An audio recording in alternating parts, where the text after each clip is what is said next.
Hi guys, I'm Justin. I'm on set for my cover shoot with Parsync, and I'm here to talk about my debut single, Surreal, that is out now on all streaming platforms. Surreal is about having someone who imagine things the same way that you do. Basically, yung feeling na meron kang someone kasama na pares kayo ng nakikita, pares kayo ng naiintindihan.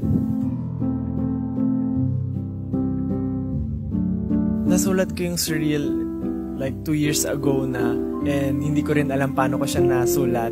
During that time, nagtatry din ako mag-aral ng ukulele online. So, from there, dun sa pag-aaral, basic chords, tapos, yun, nakabuo na lang ako ng lyrics, surprisingly.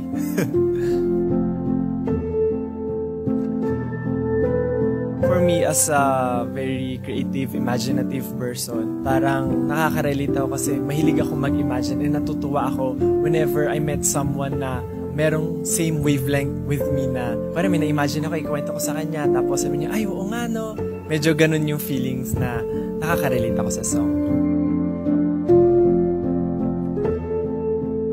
Yung debut song ko is very significant for me kasi parang ito yung mark na nag-try akong mag-stand alone outside SB19 or as a solo, as a Justin.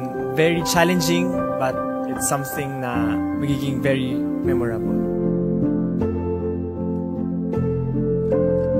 Thank you so much, 18 and mga mais, sa walang sawang pagsuporta po sa lahat ng ginagawa namin.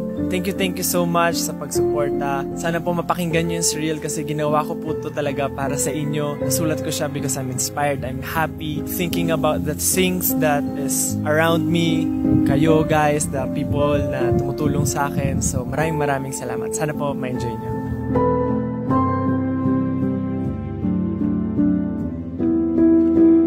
Once again, I'm Justin. Catch me on the latest issue of Parsync. Pre-order your copies now at parsyncmarketplace.com to read my exclusive interview. Be in sync with Parsync.